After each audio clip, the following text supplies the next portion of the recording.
Jadi makna cukup itu seperti apa sih? Dan wanita istimewa adalah yang mencukup-cukupkan. Saya teringat guru mulia punya istri yang sangat solehah. Beliau berkata, aku tuh memberi ustadzah itu tidak banyak, tapi setiap saya butuh kok punya tabungan lah. Itu istimewa. Istri yang tidak hanya kerjaannya main nih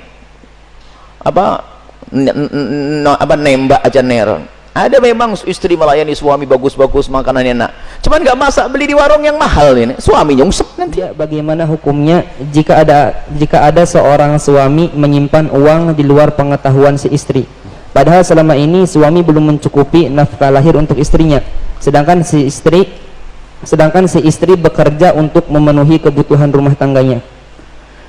Rumus hidup adalah saling mengerti.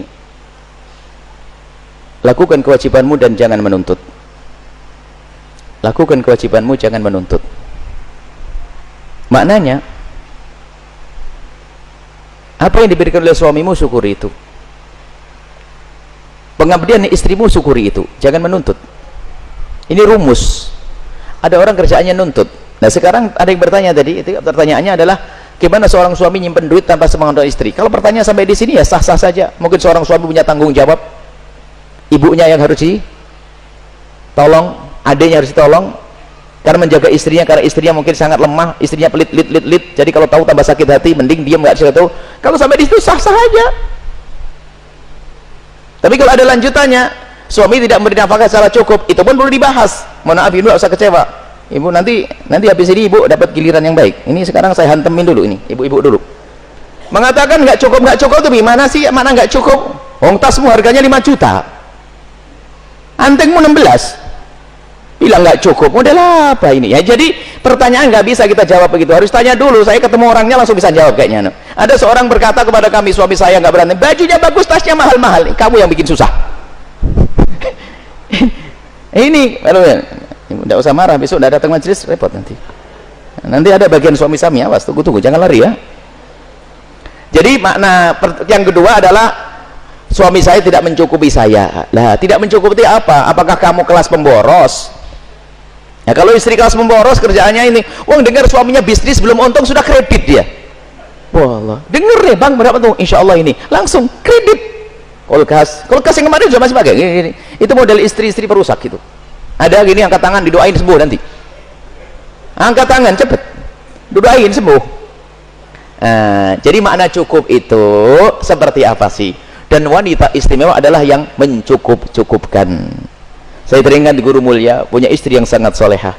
Beliau berkata, aku tuh memberi ustadzah itu tidak banyak, tapi setiap saya butuh kok punya tabungan lah. Itu istimewa. Istri yang tidak hanya kerjaannya main nih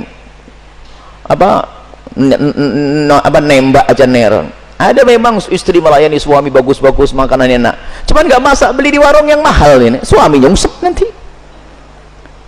Istri yang hebat adalah bisa mengatur ekonomi rumah tangga, bisa nyisihkan tabungan, waktu lebaran pun ternyata tidak merepotkan suami, nggak usah nunggu THR pun ternyata sudah beli baju. Ini istri yang solehah, mencukup-cukupkan apa yang diberikan oleh suami. Ini makna mencukup-cukupkan. Tapi para suami, kalau kamu betul seperti yang ditanyakan, sudah begitu katanya istri surat kerja, Anda ini laki-laki atau bukan?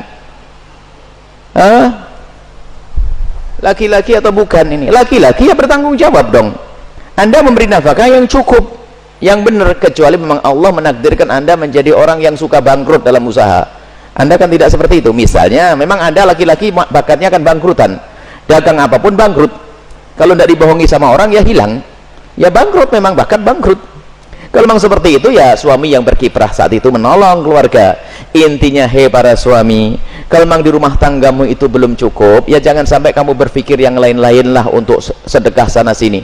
Cukupi istrimu yang sudah sabar itu, bukan istrimu yang sedikit-dikit gajinya. Dulu waktu gajimu 2,5 juta, memang dia beli tas 50.000, tapi waktu gajimu naik 10 juta lah kok tasnya jadi 2 juta. Itu bukan istri yang itu. Istri yang sudah sabar, istri yang sudah pintar ngatur rumah tangga, nyukup-nyukupkan. Kalau Anda pelit, Anda ini keterlaluan, nggak pernah ngaji kayaknya. Lihat, senangkan istrimu, bahagiakan dia, berat dia punya tugas luar biasa, hamil 9 bulan, anak Anda nempel terus di dia. Anda dititipin kandungan sebulan saja kayaknya jerit, nggak mampu melahirkan. menyusui, Masya Allah, bangun malam-malam hanya untuk anak kita, empuk di lantai pun kadang suami pura-pura nggak tahu, ma ini ada apa sih gitu, padahal sudah kelewat tahu mulai tadi. Itu kan model-model suami. Istri lagi dibebani, istri lagi dibebani, sudah gitu mah Anda pelit, uang disembunyiin. Disembunyiin saja masih lumayan kadang untuk melakukan yang haram. Lihat, tidak akan indah kalau hidupmu seperti itu. Istrinya bisa menjaga kehormatan suami, bisa mengatur rumah tangga, suami juga terbuka, indah. Itulah kebahagiaan. Pengen mana? Sembunyi-sembunyian, Bu? Enggak kan? Ibu harus pintar atur ekonomi. Nggak ada istilah kalimat kurang kepada suami, nyukup-nyukupin. Ya, kalau belanja itu bukan sesuai target, saya harus belanja ini, ya enggak. Belanja ke pasar ya lihat yang murah aja deh. Kalau beli sahur agak-agak siang deh, sudah bosan penjual sayurnya, ambil sajalah. Ya gitu loh. Wah, ini penjual sayurnya Buya, jangan ngajari nggak bener dong. Nanti nggak laku sayur saya. Nunggu siang nih, agak siang sudah mulai layu atasnya, mau pulang bawa repot, sampai di rumah nggak ada yang beli, sudahlah borong murah. Nah itu. Anda bisa ngatur, wahai istri yang soleha. Misalnya gula naik, kalau gula naik bikin kopi, kopinya kurangi, pasti gulanya nggak perlu banyak-banyak, gitu loh. Bikin sayur, suami Anda tidak ngerti, sayur naik misalnya, biasanya 5 ikat, Anda tukar 3 ikat, nggak ada yang sadar ya, hanya nyari isinya kok ada, gitu saja. Pinter ngatur, itulah keindahan. Jadi jangan biasa menuntut, hei para suami, jangan biasa menuntut, hei para istri. Hidup Anda akan semakin indah dengan syukur apa yang Allah berikan melalui istri, melalui suami. Terima kasih saja. Kalau kita biasa menuntut, tuntutan itu akan berkembang, dan tuntutan itu tidak lain adalah menyakiti pasangan. Menuntut itu kebiasaan jelek, sehingga mulai dari menuntut ekonomi sampai menuntut, neng hidungmu kayak begitu kenapa sih, kenapa kulitmu begitu, ini kan nyiksa, abang kenapa tidak gagah kayak itu, kan tidak enak digituin, enggak. Itu biasa nuntut. Tapi kalau bisa syukur, Masya Allah, terima kasih abang, ya biarpun sudah tidak enak juga, terima kasih bang, rezeki ini ada orang lain nggak dapat, Masya Allah kita masih diberi Allah rezeki, biarpun nggak cukup. Lihat suami semakin tersanjung, semangat, bekerja pun juga indah, begitulah Insya Allah ya. Jadi gimana nyikapinya ya? Saya tidak tahu sesungguhnya, anda cermati saja ibu yang soleha. Kalau memang Anda orang yang sudah benar, lalu suami Anda seperti itu, suami Anda semoga dengar juga hari ini.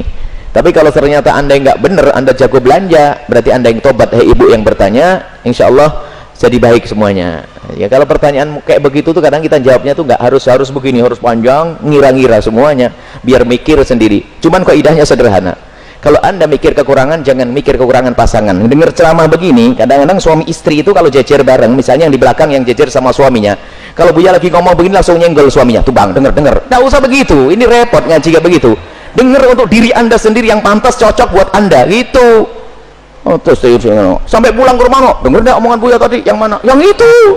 Rebut nanti di belajar. Jadi belajarlah untuk dirimu sendiri terlebih dahulu, nanti akan menemukan keindahan. Wallahu a'lam bishawab.